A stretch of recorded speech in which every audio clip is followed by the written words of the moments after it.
Welcome to another episode of the Super Bold podcast. I'm Fred Joyal, and today I'm here with Caston, who is one of the co-founders of Marriage. And one of the most amazing things that they talk about is that they can solve 90% of your marriage issues without therapy. Because I think a lot of marriages don't get solved with therapy. And as somebody who's been married a couple of times myself, with some therapy under my belt, I think I'd like to know how that's possible. So, and we're gonna dive deep into the whole issue of marriage and how Casey and his wife Megan have figured out how to really help people to have a strong marriage and solve the problems, and whatever the problems are. We're going to go into all of the areas that they help you solve, because marriage is a complex thing. Casey, welcome to the podcast. Thanks, Fred. Appreciate you having me. Really do. So how did you get started? You and Megan get started on this journey. I'm imagining it's because your marriage was flawless from the start. Yeah. The way I'd answer that is because we were the worst at it. Actually, that's funny because a lot of people know us as the least likely to succeed in marriage couple. And it just starts with a litany of things that were working against us that we had no awareness of when we first got married. When I took the knee to ask Megan's hand in marriage, I was thinking it's just going to be like dating just forever. And I was like, Yeah. and dating was fun. But what we did not understand is all the unprocessed childhood trauma that we had gone through. So between both sets of our parents, there are 12 marriages, meaning my mom is actually on her 6th marriage, which means I have to use 2 hands to count how many marriages my mom has had. So I had like 10 different iterations of home life before I even hit junior high. Megan's parents split. The dad married the mistress. I mean, there's mental health issues. There's affairs. There's a lot of lying and deception that were all part of our childhood. So I think if anything, I think they call it trauma bonding. Like, Yeah. I saw Megan's pain. She saw my pain. And that made us feel like we're being seen. So we date, super fun. We get married, and I kid you not, Fred, the very first night, things started to fall apart. And I mean, if you want me to go there, I'll just say this. Come on, most of us, it takes us 3 or 4 months to start to drive it downhill. No, the immaturity was pretty peak over here. So I waited to have sex until I was married. I considered it purity, a pledge. There was some religious guilt behind that as well, I'm sure. And on the first night, let's just say round 1 was pretty short. Pretty quick. Yeah, a lot of buildup there. So yeah, exactly. So it's about 2 a.m. My expectation was this. Well, once we get married, we're just going to have all the sex we want. And so I roll her over at 2 a.m. I'm like, hey, let's go round 2. Well, Fred, she rejected me. And I took that as a personal affront of sexual rejection. I can't believe that this is what I signed up for. And I slept on the couch. Oh, wow. Yeah. So when I say just the level of immaturity, we had 0 communication skills. We didn't know how to deal with conflict, all of the past childhood stuff. My wife and I are both very, very stubborn. We're both leaders, and we're both very competitive. So when we went to go argue something, like, it was winner takes all. Yeah. So the level of escalating conflict turning into just pure combat was amazing. So by year 3, we hated each other, and we made the biggest mistake. And I don't think anybody would have blamed us from walking away. But there was something inside us. It was like, I don't want to repeat the patterns that I saw growing up because I know that was painful. So I'm not the hero of the story. My wife is, because she went to go get help. I was raised in a religious tradition that said that therapy was, bad, from the devil and stuff like that. So I just laughed at her while she's going to therapy. I'm like, you're being an idiot. And she was raised where actually her parents stuck her in therapy during their 4-year separation as she was turning 15. So that was a lot of fun as someone is becoming into themselves and right maturity. So the therapist, she complained about me, and the therapist stopped her and said, Casey's not here. Let's work on you. And she said this to Megan, and it now has become our mantra. If you want to make a better marriage, it starts by making a better you. And Fred, that Work is, on you. I mean, those are words to live by. If you yeah. want change, work on you. And that right there, well, first of all, that message sucks.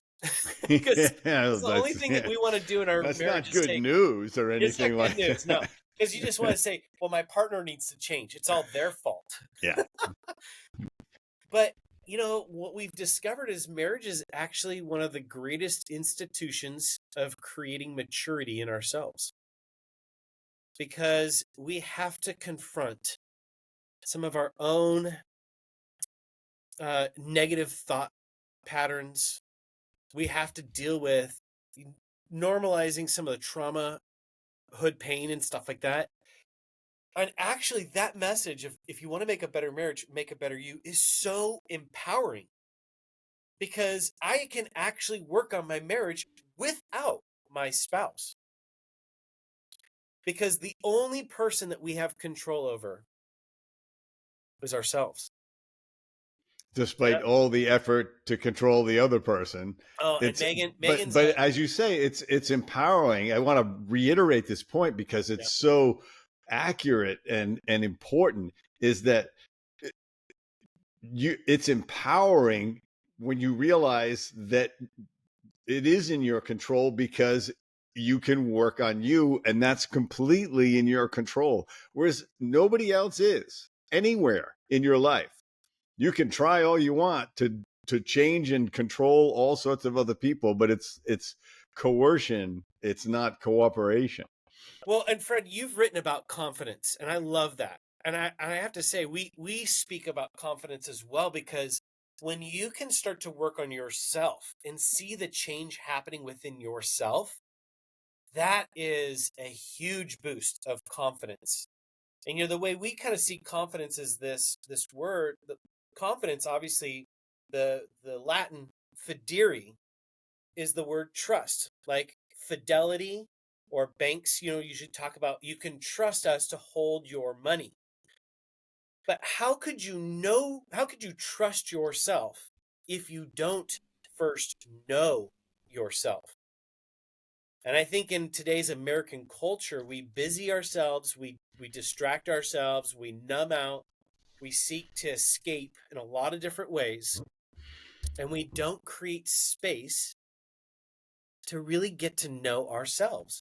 And when you get to know yourself, that may be one of the greatest journeys we can take, because now we're finally dealing with what are the parts of myself that I can celebrate, that I'm good at, that I'm passionate about. And at the same time, what are the places where I've blinded myself, or I've minimized pains and hurts in my life? And I know many 40, 50, 60-year-old people that don't know themselves. Yeah, They've just, they've done none of the internal work at all.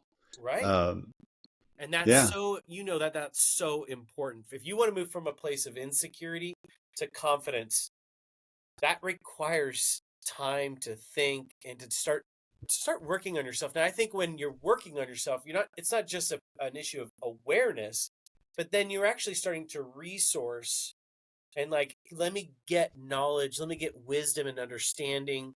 Let me learn from people that have walked that path before, to understand, like, what are healthy mindsets and what are tools that I can use in my life to help me build confidence.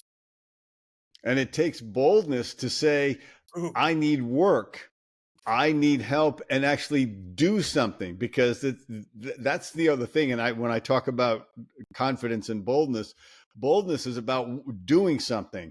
It's nice to have confidence, but when you take action is when the change happens. You say, I'm going to do something differently to see if I get a different result. Mm, So many people get trapped into this self definition.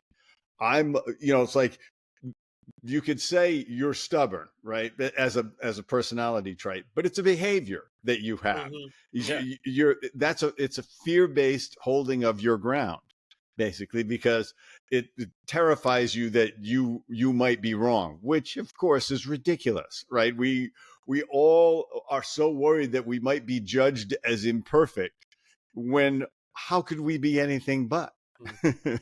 you know and you just I want to would, say, if you're perfect, are you perfect? yeah, Uh, oh, well, no. Okay, that means you probably need to fix some things. yeah, right. And I say, I think the language that we use, because I love that word boldness. We would probably use the word courage in our context, because we always say courage is about choosing what's right over what's easy. Now, what's easy is to minimize my weaknesses and kind of almost self-deception, right? Like, I don't want to deal with that, so I'm just going to kind of like ignore that. Um but courage, and it's easy to just numb out. It's easy to go on autopilot. It's easy to busy ourselves with work Sure. versus what is right is actually maybe I need to take a half day and sit on a beach chair, stare at the waves, and just reflect on how have I showed up in life. We talk about these emotional check-ins of like, what's working in my life right now? What's not working in my life right now? And what are the things that need to change? If we asked ourselves those three questions on a weekly basis, like even in the context of relationships, I think it's really important for couples to say, hey, what's working in our marriage right now? Like, let's celebrate some stuff. Oh, we did that date night. We scheduled sex because that means we had it. Right? We we prioritized ourselves. Hey, what's not working? Gosh, you know what? I snapped at you. I came home. I've been busy in this season. Like, and what needs to change in our lives that we can reprioritize our relationship, or reprioritize, if you're single listening to this, reprioritize self-care. Because the truth is, and you know this, Fred, we cannot pour from an empty cup. And I work with a lot of executives.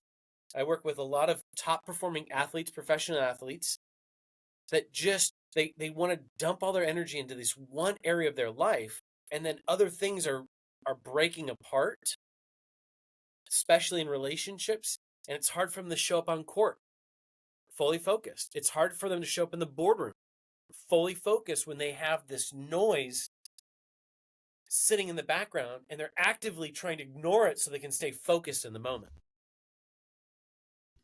I'll never forget, early on in my life, I was dealing with the CEO of this media buying company, very successful man. And my partner and I were in his office having a meeting. His phone rang and he says, "Excuse me, this is my wife." And I always answer. And I thought, that's really impressive Yeah. that she takes priority. And I'm sure that her knowing that Mm, changes everything, because I know that we want to feel like we're first yeah. with the other person above everything else if you're really going to be in the marriage. And Well, so, do you find people that's they don't even know they're making the marriage second or third or fourth? yeah, it was funny because we just worked with a couple where we actually had to sit down with them. They've been married 25 years, and think they were about to empty nest, and there was a lot of fear about, now we're empty nesting and we don't know who we are. And working with them, it was interesting to actually get them to say on paper, I want you to list your priorities right now. And for him, he said, it's my work. Then after that, it's my kids. And then after that, it's my wife. And I said, do you realize on gravestones across the world, do you realize what's not on them? How It's hard not, I worked. it's never, here lies Casey Caston. He ran a business and he wrote a couple books. No, it's never what we have done in life. It's who we've invested in life. And that is so critical and important for people to recognize. We're not human doings. We're human beings, meaning we need to be more present with our relationships. Now, as you know, Fred, companies come and go, right? Money comes and goes, but it's the relationship that we have with that significant other that creates a foundation by which we can sustain some of the greatest successes without it getting to our head, because our spouse will always be there to smack us down a little bit, pop the bubble, Yeah. but also to sustain some of the most torrential, hurricanes that come into our life that wipe us out financially, wipe out our business. Hey, it's okay. I've got the most important person in the world next to me, and that's all that matters. You've got one ally through everything, and that can make all the difference. Yeah. So one of the things I'm sure people are thinking about this and saying there's a couple of hurdles that a lot of people bump into. I would imagine money is a huge thing just because there's such an emotional component to how everybody approach money. Yes. And we don't even know that it's there, but we're dragging all of this stuff from our parents, and we're on autopilot with a lot of that stuff. We're in reflex. So how are you helping people with that? Yeah, well, the quickest statement about that is that money fights are never about money. It's about what money represents to us. It's not about dollars and cents. It's about like you just said, the value that you put in money. And yes, most couples don't know or have not taken that time to go, what does money represent to me? For me, it represents fun. The more money I have in the bank account, the more fun we're going to have. Okay. And that stems from after just discovering like my childhood was not fun. I had a lot of Yeah. trauma. I didn't get a real sense of like this joy and playfulness. It was frankly a lot of principal office visits because I had ADHD. It was switching schools every year because I got kicked out of the last school. It wasn't fun. Now for Megan, the separation created a lot of financial strain. And so for her, money represents safety and security. So when we go talk about, maybe, hey, babe, you know what would be amazing? We got a little extra money. Let's build an ice bath and sauna in the backyard. I'm totally into that right now. Like, let's go for it. Let's like redo the backyard. And she's pumping the brakes like, hey, like we need that cash reserve right now. And so if we're not aware, then I'm going to be like, why are you smashing my dreams here, babe? And then what are you talking about? All you want to do is spend our money, Casey. Like we could get into it without recognizing, wait a minute, there's something else that's happening here. And sadly, Fred, like there, I think it's 1 in 4 divorce filings talk about financial, like irreconcilable differences around finances is one of those leading causes. And yet it's interesting because in our content, we have a lot of money resources on like how to talk about it as a couple. They're the least watched because nobody wants to talk about it. Well, they think it's money's just this it's one thing. It's not. It's a reality. It's not. It's a factual thing when it's not at all. I mean, it's so interesting that your parents mine were the total flip. My dad just wanted some money in the bank, and my mom wanted things better. Let's get a little summer camp for a cottage for a week by the lake. The kids are going to love it. Let's do that. And she was always right at the fringe of what they could afford. Now, she did some great things and gave us, a a better middle class life than we would have had. But the poor guy never got a break. And then many, many years later, my mother said, you know, I never got his agreement that that's how we were going to approach things. I just assumed he wanted what I wanted, which was a nicer living room, the kids to go to a Catholic high school, all of those things. And Well, he was just like, can I just have $3,000 in the bank? Because he grew up in the Depression. It's like he had to milk cows before he went to high school every day in order to help feed the family.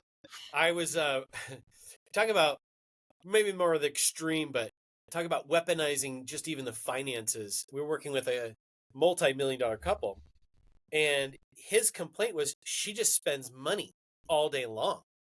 I mean, we're talking like $70,000 to $100,000 a month on the credit card, and we're like, okay, well, can you rein it in? Like, what are you spending all your money on? And it was bags, it was cars, it was trips, it was experiences with the girls. And what later came out was she was so resentful that he's been ignoring her emotional needs by working so much that whatever money he would bring in that month, she would try to outstrip it. Yeah. And as a punishment spending. Yeah. yes, as I'm like spending as a way to get back at you. So Yeah. again, like as we just talk about money, like money is definitely a topic that couples need to talk about. And they need a tool really on how to have that conversation. I think a lot of couples probably can't even have money conversations, especially if that's been a place of conflict that has not been resolved, without a tool to help them guide that in a conversation. Because, I mean, you just sit down with your spouse, you guys have been having at it at the budgets, and you just sit there and, ask her a money question that she's probably like, what's the question behind the question? Yeah. Anyways. Yeah. I have some friends of mine, and the wife is always telling her husband one of the problems is he doesn't make enough money. Now, he makes, probably he's in the top 10% of earners in his area. And I thought, so she would more make any difference? Because that's not the issue. She is upset about something else, or mad about something else, or resenting something else. That just calling out his income is the charge, but it's not the driver. It's not the cause of that emotional strife. Yeah. Well, I think also too, in the age of social media, we have access to people that the insight of, oh, I'm flying on a private jet here. I've got a super, super exotic car collection over in my garage. I've got 5 Lambos. And the next guy's like, oh, I got 10 Lambos. And the next guy's like, well, I got 20 Ferraris. So we kind of see into like, well, I would like to have 20 Ferraris. But what we don't see, though, is the amount of stress that brings. And I do believe there is something about learning how to be content with what we have. Because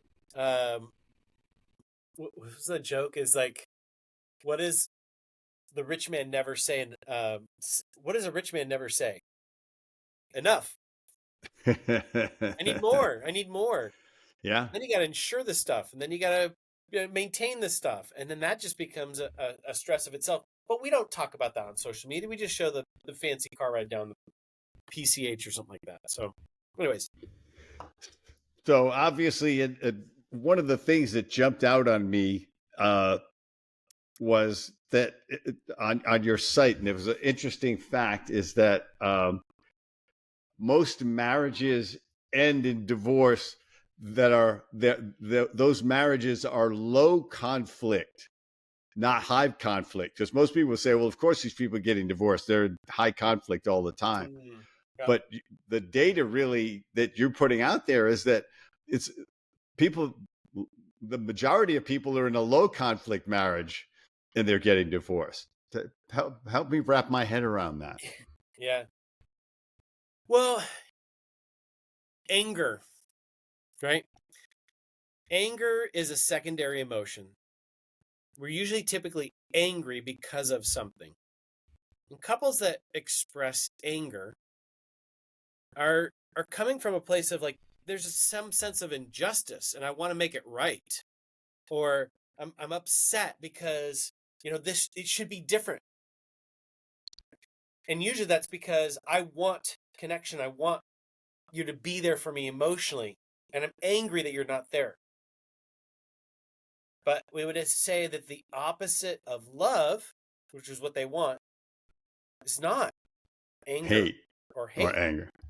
It's actual indifference. So if love is a full tank of gas and anger is, I want to get back to the full tank of gas, indifference is bone dry. There's just nothing left. And we obviously work with so many couples where, I've had conversations with husbands that are freaking out because their wife is packing her bags and leaving. And he's like, what do I need to do right now to save my marriage? It's like, well, has she given you a list? Oh, yeah. Well, she's complained for years I'm not participating. And now she doesn't even care if I participate or not. Yeah. You let the tank run dry. Yeah. And now that person is a place where I actually don't care. I've cared for so long and now I don't care. And so I think there's a lot of couples that move into a place, and it's kind of a natural progression. I see in a lot of couples where it's hot and heavy in the beginning. We're intentional, we're passionate, we're curious about each other, we show desire. There's a lot of empathy and compassion. And then the routines of life come in. And the mortgage, the social life, the careers, the kids, all become this routine. And if we're not intentional to say, hey, where's space for us? Couples move quickly into autopilot. And I think you put yourself on autopilot and it's like kicking, if you're sailing from Los Angeles to Hawaii, it's kind of kicking the boat like 2 degrees off. You're not going to notice it right away. But by the time you want to get to your destination, you're hundreds of miles away. I think that's called was it the law of 1 in 60? For every 1 degree off and every 60 miles you go 1 mile off of your destination.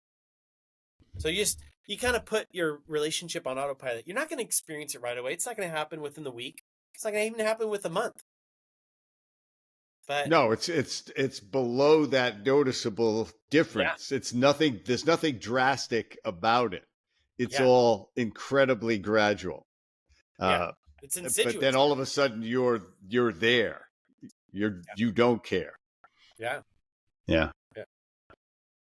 Well, and of course, what anybody would want to be talking about here is intimacy in the Mm, marriage and mm. the course of that and how you repair that.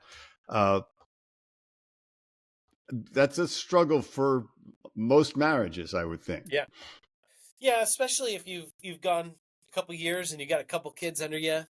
Um, I think what's great about new relationships is the novelty of it. Right. This is a new person. I think we're really curious. We're asking great questions, and they're new. I've been married 20 almost 22 years. And I look over, and sometimes I'm not even looking at Megan. There's days that go by where I'm not looking at her. I'm just seeing this is my wife, Right? not in She could that shave she's her head and you might not notice that first yeah day. yeah. I was Yeah. like, whatever. It's just this person I do life with, and then now I'm going to be intimate with them. What I think, especially for guys, so I do work with a lot of husbands. There's some aha moments that happen when I explain to them, I mean, unless you're into one night stands. That's a wholly different subject. But usually what happens is you date this person and you're building this sense of like emotional intimacy, safety, closeness, emotional knowledge. Like, I know who this person is, their preferences, their likes. And out of that expression of emotional intimacy, that's when actually we want to and desire to express our physical intimacy with them. It's like if emotional intimacy is the tree, then sexual and physical intimacy is the fruit. And unfortunately, what happens is we neglect getting to understand our spouse, getting to know them, placing them as a priority in our life. And we let that tree die, and then we wonder why there's no fruit. And we do wonder. We don't make a connection between the two. Yeah. Uh, Well, and this kind of goes back to Fred. You opened up with talking about how, we do make a claim that 90%, we can probably solve about 90% of a couple's issues without going to couples counseling. And here's why. We would say people don't need more couples counseling. They just need better tools. And actually, I'm a big fan of therapy. I think individual therapy is huge. So don't misconstrue my message. But when a couple gets stuck, they need tools. It's like you're asking them to build a house with nothing, like a branch from a tree, and like saying, here, just go at it. And again, as someone who's an observer of modern romance, I do think there's still a lot of, there's a lot of assumptions. Like I just should know how to deal with my relationship. So I don't want to raise my hand because that kind of feels a little uncomfortable. Or, a lot of assumptions. Shouldn't they know how to love me? yeah. But tools provide a construct by which we can build off of something. So when we've talked about money and having money conversations, having a tool around talking about money helps us accomplish that. Having a tool and a mindset of like understanding what are the healthy mindsets that we need to have going into relationships. Like that is a tool that can help us get through even conflict. So, for example, Fred, I was always told to apologize. So early on in my marriage, I would tell Megan, I'm sorry. Yeah. But no one ever taught me the proper way on how to apologize. Now, what I want to say, I want to point out here that Marriage 365 is yours and Megan's enterprise, Yep. and it is full of these resources and these tools that are these solutions. So, and I'm glad you brought this up because one of the things I saw was you talking about how to effectively apologize, because I think a lot of guys will do the equivalent is I'm sorry for whatever the heck it is I did, Yeah. which is not an apology. Do you want to do a quick breakdown on this? Yeah, by all means. Let's get tactical. Excuse me, tactical and practical. So 4 steps to an apology. Remember that we apologize for others. We're not apologizing for ourselves. So the reason why we're apologizing is because someone's hurting. Whether you intended to hurt them or not, we still owe them an apology. Now that is a huge barrier, by the way. Well, I didn't mean to. It doesn't matter. Right. That's not what I meant. I had no intention of that. So the way we would say that's the first step is it's kind of a scripty thing that you can build off of. Obviously, don't just run through the script, but it gives you kind of a place to branch out. But so you would say, I'm sorry for, and then kind of in brackets, I'm using my hands here. You would insert the action plus the feeling of this is what I did. So I'm sorry for being sharp and critical with you this morning and criticizing the way you were parenting, plus the feeling that that we're going to insert the feeling that it created in our partner and making you feel, less than, making you feel dumb. So in that statement, what we're doing is we're recognizing this is what I did and this is how it made you feel. So we're taking responsibility for our actions, and we're also validating our partner's feelings. That right there, that is the $1 million part to the apology. I recognize that when I was distracted on my phone, you felt deprioritized. You felt alone. You felt like I didn't care. Yes, exactly. Your partner's like, yes, exactly. That's what I felt in that moment. Thank you for acknowledging that, right? The second part is I was wrong. Okay. So important to be able to admit that was on me. I made you feel that way. Whether we intended to, the law of unintended consequences is that sometimes we show up and we will do something, we still can hurt our spouse. But we need to take responsibility. And that's part of trust building. The third part is kind of a conversation starter, and that is, what can I do to make this better?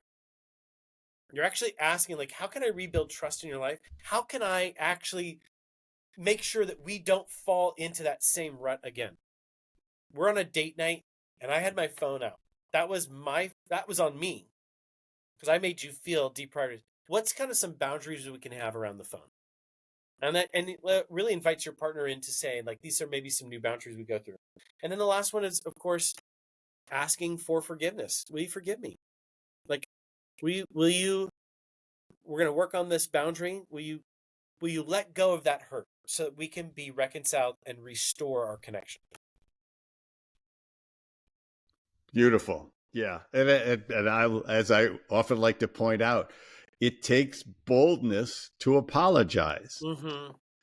to say, to not try to let yourself off the hook and say, yeah, it's all in her head or it's all in his head. I didn't mean it that way. They're just misinterpreting it. We can play those tapes all day long for why we don't need to apologize. Yeah, of course.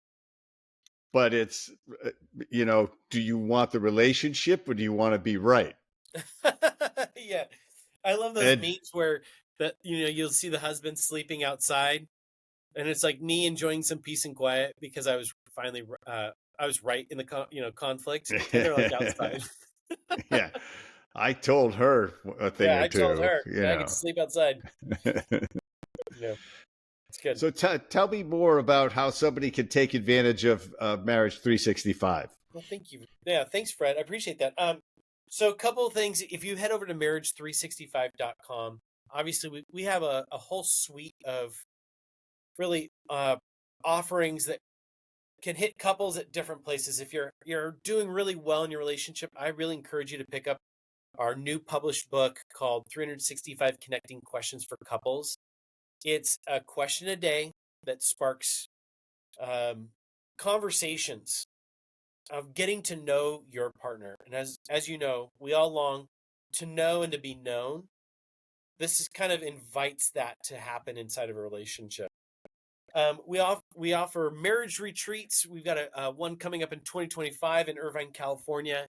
But probably the number one way to interact with our content is to download our mobile app, Marriage 365 in the App Store. We have over 700 pieces of content, podcasts, videos, courses, worksheets. These tools that we talk about that couples can use that really build structure. It's about being intentional. And then every video has connecting questions attached to it. So you get to kind of learn a little bit, and then let's kind of would you guys make it real in our own relationship. Yeah, to fully actualize it. I mean, I Yeah. was so impressed with all of the resources.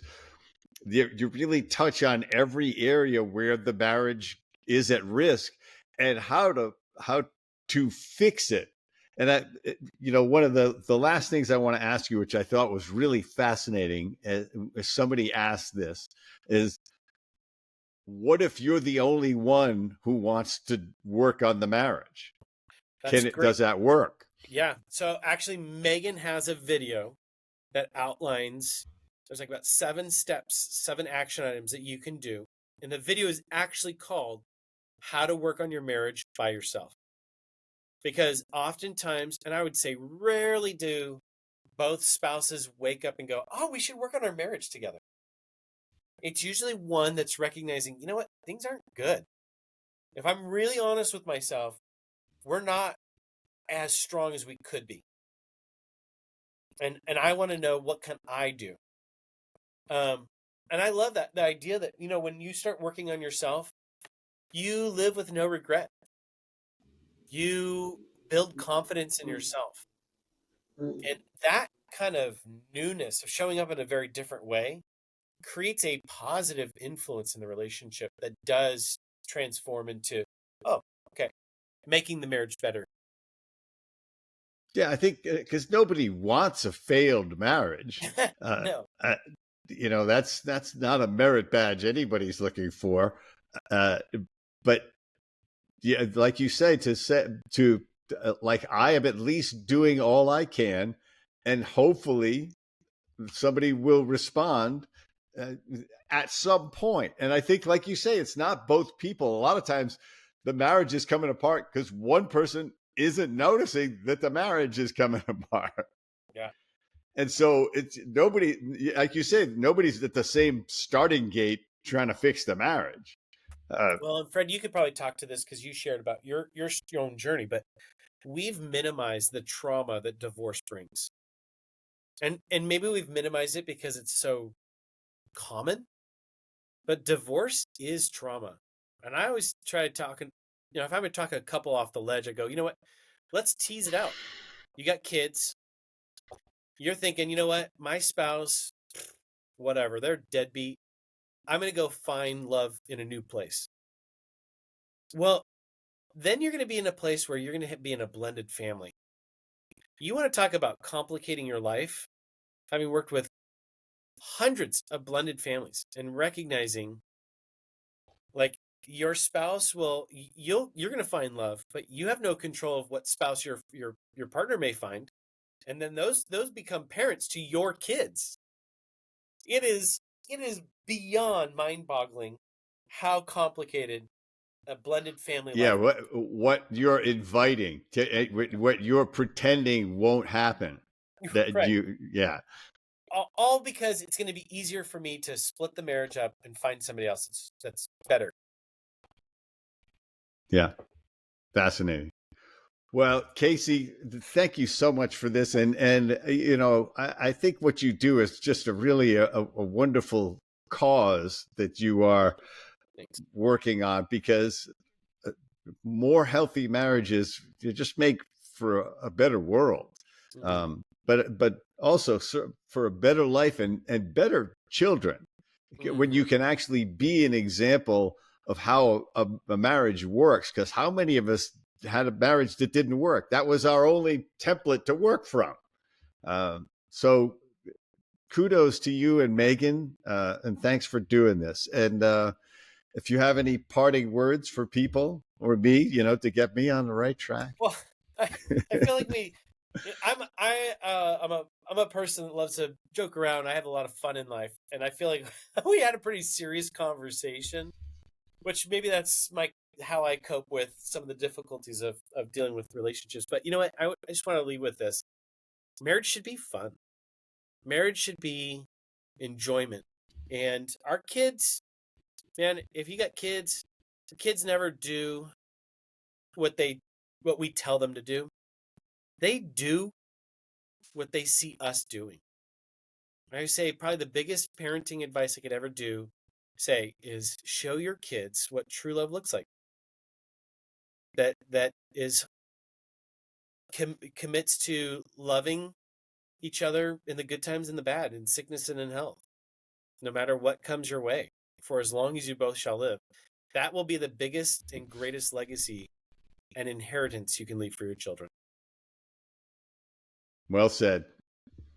That's a perfect place to stop. Casey, thank you. Give my best to Megan as well. Awesome. Thank you for having me, Fred. And all of you out there, Marriage 365. That is the website. Go check it out. There's some stuff to watch initially, but there's the subscription to the app is pennies. It's nothing. Where it's the cheapest investment you'll ever make in your marriage, from what I've seen. So check it out, everybody, and be bold about making your marriage work. It'll make all the difference. Thanks, Casey.